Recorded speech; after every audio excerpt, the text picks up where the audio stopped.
ओम गुरुदेव ध्यान शंकराय नमः। प्रिय दर्शकों नमस्कार, मैं ज्योतिष आचार्य जिगर परेख एक बार फिर आप सबका स्वागत करता हूं। और आज मैं बात करने वाला हूं ब्रह्मांड की आखिरी राशि के बारे में, जो कि देवगुरु बृहस्पति की है। वो है मीन लगन। अब मीन लगन की प्रश्न कुंडली कैसी थी 1 अक्टूबर को, और 9 ग्रह की परिस्थिति के आधारित मेरे फल कथन रहते हैं कि कैसे थे मेरे फल कथन। और 9 ग्रह की परिस्थिति के अनुसार प्रोफेशनल लाइफ में, वर्किंग प्रोफेशन में, स्वास्थ्य के संबंधित, हेल्थ के संबंधित या लव के संबंधित, लव लाइफ के संबंधित कैसी थी परिस्थिति, ऐसे अन्य कोई होंगे सवाल, और उन आप ही के सवालों के मैं जवाब देने का प्रयास करने वाला हूँ। तो ज़्यादा विलंब ना करते हुए आइए शुरू करते हैं।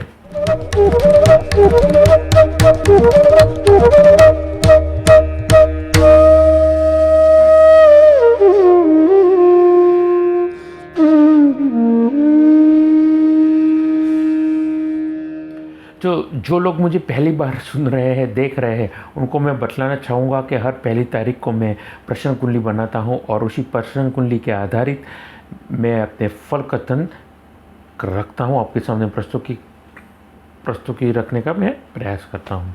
अब ज़्यादा समय ना लेते हुए बतलाना चाहूँगा, जो श्रोता मुझे पहली बार सुन रहे हैं, लगन कुंडली के आधारित मेरे फल कथन रहते हैं, तो कंफ्यूज ना करिए खुद को। और लगन कुंडली के आधारित अगर मेरे फल कथन रहते हैं तो कैसे पता चलेगा?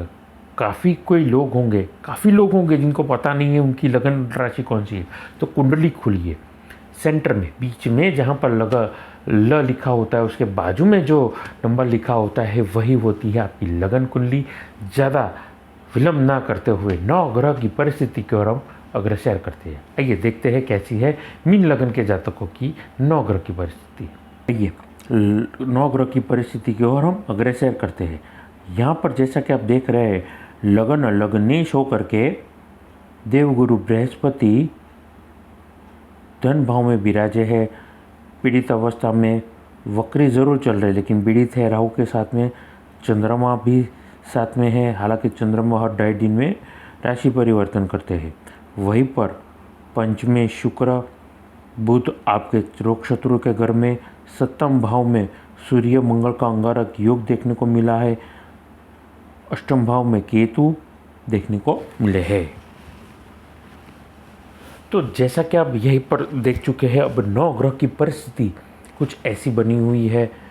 अब इसका प्रभाव कैसा रहेगा? अब अपनी वाणी को ये पर प्रारंभ करता हूँ। छोटा सा निवेदन करना चाहूँगा कि मेरी YouTube चैनल को आप ज़्यादा से ज़्यादा लाइक करिए, सब्सक्राइब करिए, नोटिफिकेशन बेल को दबाना ना भूलिएगा। अब देखते हैं यहाँ पर जो 9 ग्रह की परिस्थिति है, कुछ विशेषता से मैसेज दे रही है। अगर मैसेज हमने उठा लेते हैं और जीवन में एक सही मार्ग पे चलते हैं, फ़ायदेमंद ये परिस्थिति आपके लिए बनाती है। अब यहाँ पर गौर करने वाली बात ये थी कि यहाँ पर फाइनेंस से संबंधित कोई भी काम कर रहे हैं, आपके लिए फ़ायदा होगा।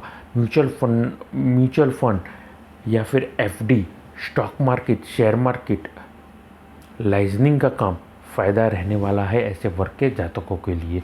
ध्यान में रखिएगा मेरी बातचीत को। उसके अलावा आप अगर बुद्धिमत्ता का उपयोग कर रहे हैं, हाथों की कलाई, हाथों की में कोई विशेषता से हाथों के कोई कला का आप काम कर रहे हैं, फ़ायदेमंद होगा।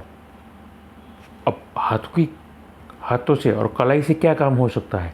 कंटेंट राइटिंग हो सकता है, यानी कि आप राइटर है, फ़ायदा रहने वाला है। आप कोई कलाकार है, पेंटर है या मूर्तिकारक है, फ़ायदा रहने वाला है।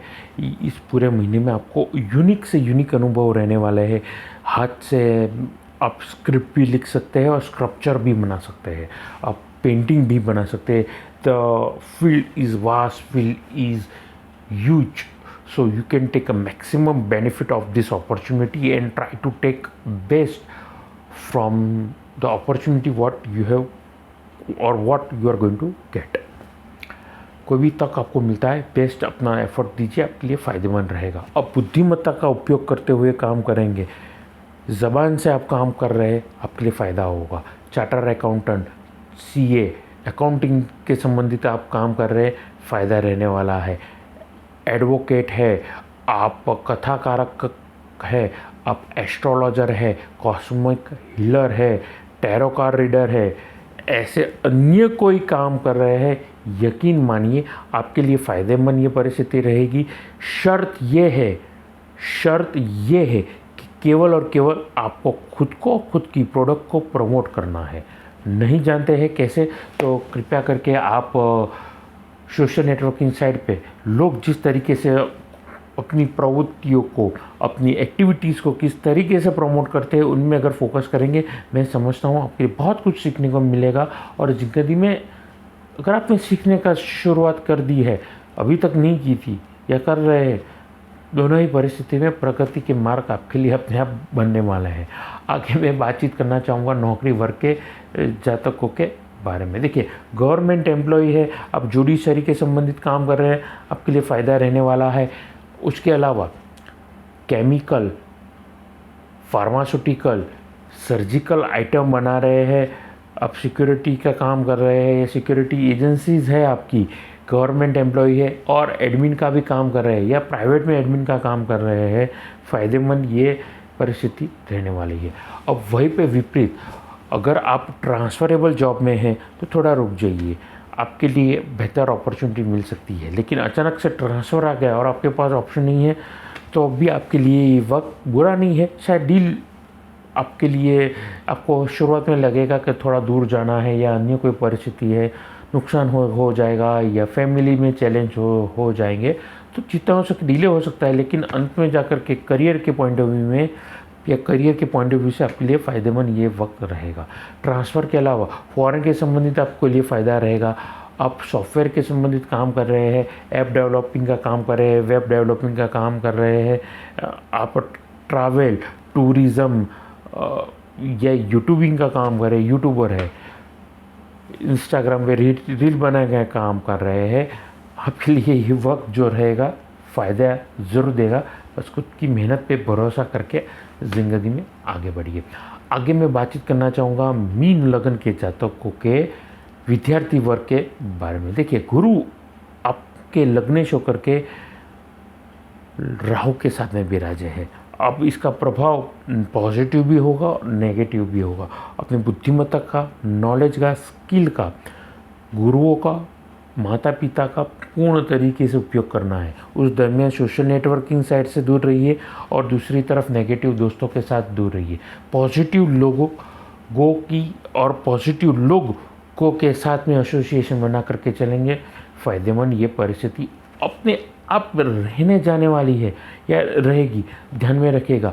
अब किन किन लोगों के लिए, देखिए, साइंस के संबंधित जितने भी स्ट्रीम्स हैं आपके लिए फ़ायदेमंद होगा। डिटेल में बात करूँ, फिज़िक्स, केमिस्ट्री, बायोलॉजी आपके लिए फ़ायदा रहने वाला है। उसके अलावा ट्रैवल, टूरिज़्म या jewellery designing, fashion designing, cloth designing का काम कर रहे हैं, आपके लिए ये वक्त जो रहेगा आपके करियर में बड़ा फ़ायदेमंद रहने वाला है ये वक्त। और यादगार, शानदार ये परिस्थिति आपकी नवग्रह की बना करके बन रही है। तो ये है नवग्रह की परिस्थिति। आगे और बातचीत करना चाहूँगा आप ही के निजी ज़िंदगी के बारे में, लव और पर्सनल लाइफ के बारे में। देखिए, यहाँ पर अपने ईगो को छोड़ देना है। बात बात पे अगर आप अपने अहम पर चीज़ों को ले जाएंगे, विशेषता से अगर अपने जीवन साथी के साथ में, तो चीज़ें नहीं बनेगी जैसा कि आप बनाना चाहते हैं। मन चाहे रिज़ल्ट नहीं बनेंगे अपने जीवन साथी के साथ में। तो अहम को रिश्तों में ना लाइए। जितनी हो सके ट्रांसपेरेंसी, पारदर्शिता के साथ में आप अप्रोच करेंगे, उस प्रॉब्लम के बारे में बातचीत करेंगे अपने जीवन साथी के साथ में। मैं समझता हूँ यहाँ पर आपके लिए फ़ायदेमंद ये परिस्थिति होने जा रही है। अब सिंगल जो व्यक्ति है उनके लिए कैसी ये परिस्थिति, देखिए, गुरु जरूर पीड़ित अवस्था में चल रहे हैं, वक्री चल रहे हैं और 31 दिसंबर तक चलने वाले हैं। यहाँ पर फ़ायदा ज़रूर दे सकता है, सगाई हो सकती है। और जिन लोगों की सगाई है, रुके ही सही, रुक के ही सही, देर से ही सही शादी हो सकती है। बनते काम आपके जितनी हो सकते हैं, डिले ऑफ ग्रेटिफिकेशन के पॉइंट ऑफ व्यू से डिले होते जाएंगे, बिगड़ेंगे नहीं। संभालिए सोच समझ करके रिश्तों में आगे बढ़ेंगे, फ़ायदेमंद ये परिस्थिति रहने जा रही है।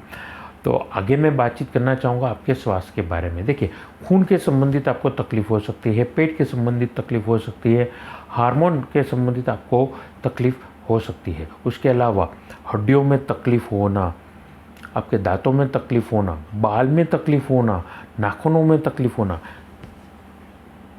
तो जितनी हो सके खुद पे भरोसा करिए। मूलाधार चक्र को खोलने का अगर आप प्रयास करेंगे, मेडिटेशन करेंगे, योगा करेंगे, फ़ायदेमंद ये परिस्थिति रहेगी। अंत में उपायों में सूर्यदेव की पूजा करना, सूर्यदेव की पूजा करना आपके लिए अत्यंत फ़ायदेमंद ये लाभ दे सकती है। ये परिस्थिति हनुमान चालीसा के पाठ करना, सुंदरकांड के पाठ करना अत्यंत लाभ देंगी और आशीर्वाद देगी।